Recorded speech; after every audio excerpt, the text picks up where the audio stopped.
Xbox One X versus the PS4 Pro is a battle which has taken off since Microsoft released their mid-gen refresh last November, claiming it to be the world's most powerful console and the first true console that could deliver 4K resolutions. On the other hand, the PS4 Pro was released back in 2016 and has had several criticisms leveled at it since it's been on the market, but both consoles offer different advantages and disadvantages.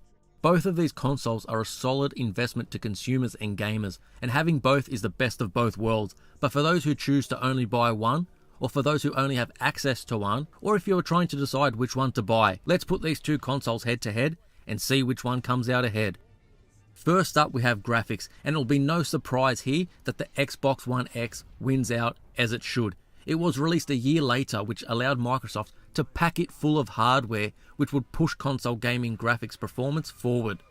It can rival high-end PCs in terms of visual fidelity, lighting, and textures, but not come close to those high-end PCs that can achieve very high frame rates, with many games staying at either 30 frames per second or 60 frames per second. What the Xbox One X can pull off is very impressive, and with so many games running at full 4K, it really is a step up from the original PS4 and Xbox One, and even a large step up from the PS4 Pro. Games look and run better on the Xbox One X than they do on the PS4 Pro, and the gap is larger than between the PS4 and the original Xbox One. When used on a 4K screen, the clarity in visuals, especially at distance, is a great upgrade, and with the console also improving the performance on visuals on the backwards compatible titles, then that's just the icing on the cake. Often the PS4 Pro will use a dynamic or checkerboard rendering, with a few titles maxing out at around 1800p. When the same title is compared across both consoles, the Xbox One X is giving gamers a 2 to 4 times pixel increase over the Sony offering. With its 6 teraflops of GPU power and 12GB of RAM, the console is a powerhouse in the console space, with the only downside being the dated, yet custom, Jaguar CPU. Very similar to the PS4 Pros. This CPU is the bottleneck of the system when it comes to running all games at 60 frames per second. Many hardcore gamers who wanted to see a Ryzen CPU in the Xbox One X would have been a little let down by the CPU chosen, but the costs of those high-end CPUs would have driven up the cost substantially.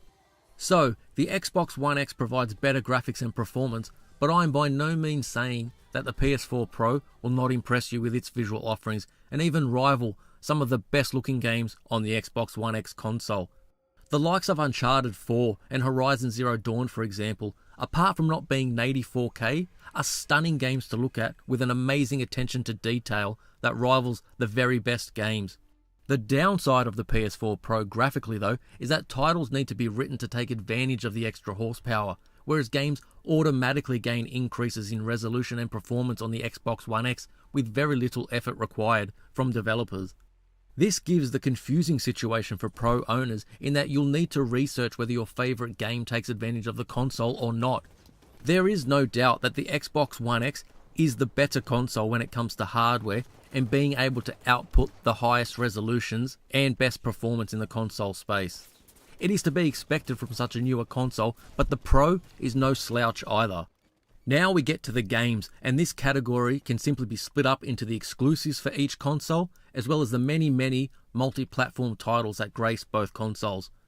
Apart from the Xbox One X making multi-platform games look better when compared to the Pro, when creating this video, it just so happened that several PS4 exclusive games were announced to come to the Xbox One, with Hellblade and No Man's Sky next, seeing releases on Microsoft consoles. This was on top of the Crash Bandicoot announcement earlier in the month.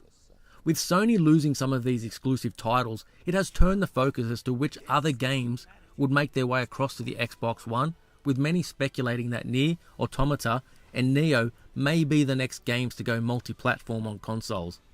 Still, the PS4 has had these games for at least a year in some examples, but it is still great news for players who only have an Xbox. The problem over the last couple of years with the Xbox and Microsoft is the lack of exclusives the console is putting out, but more than this, Microsoft has stated that they are investing in first-party studios and games, but we haven't seen or heard anything concrete. Sea of Thieves, State of Decay 2 and Crackdown 3 have been known about for years, and it's time for Microsoft to give gamers some information regarding what else they have to look forward to on the console. It's fine to have secrecy and holding back announcements for E3, but gamers have already been waiting a long time, so some information would be good to hear. Microsoft started the generation with exclusives such as Rise, Sunset Overdrive, Dead Rising and Quantum Break, but the exclusive list is drying up, while Sony has gone from strength to strength. The PS4 relied heavily on smaller indie titles when the generation started, with their big hitters like the Order 1886 falling flat and not living up to their hype. But with the likes of Uncharted 4, the new IP of Horizon Zero Dawn, and upcoming titles such as Spider-Man, Detroit Become Human, and The Last of Us 2, Sony is delivering some fantastic games to gamers. I will say though that I think Sony should also give focus to some first-party multiplayer games, whilst Microsoft need to focus more on some single-player story-driven content. The PS4 Pro also offers free games each month with a PS Plus subscription, whilst Xbox One Gold subscribers get access to games with Gold. Xbox owners also get the added bonus of being able to sign up to Xbox Game Pass, which gives subscribers over 150 games for around $10 a month, whilst Xbox owners also have the option of signing up to EA Access. This gives gamers access to many games from EA, all for a low monthly price as well, so Xbox gamers are looked after when it comes to cheap gaming. For gamers on a budget, these subscriptions can be a great option and may be a deciding factor when choosing which console to buy or which platform you will do the bulk of your gaming on. For me, I'll always own an Xbox for the likes of Halo, Gears of War and Forza, which are fantastic games and franchises and which the PlayStation doesn't offer a first-party alternative to. But missing out on some of the Sony exclusive titles is too great, as I think they will become some of the best games each year. As it stands now, the PS4 Pro has the leg up on Xbox when it comes to games, even with Microsoft's exclusivity deal with PlayerUnknown's Battlegrounds. Apart from Halo, the Xbox games are available on the PC for those who wish to play them there instead, whilst the Sony games are only available if you own a PS4. When it comes to the design of the consoles, Microsoft really made something special with the Xbox One X. From the sleek design of the casing to the vapor chamber and how all the ports on the back of the console are the same as the Xbox One S. Microsoft really stepped up their game from the original Xbox One design. The most impressive feature of the console, however, for me, is just how quiet it is. My portable 4TB hard drive attached to the console is louder than the system. The PS4 Pro design, on the other hand, is a step backwards from the PS4 Slim, and even the original PS4 in my view.